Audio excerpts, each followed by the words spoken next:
Mga pangyayari backstage ng Kim Pao.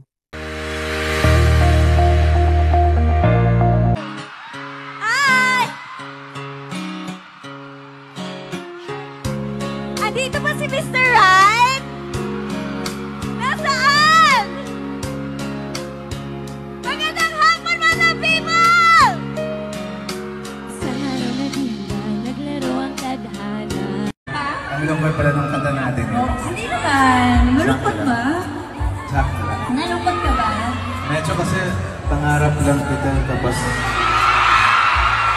Ano ba ang gusto mo para sumaya ka?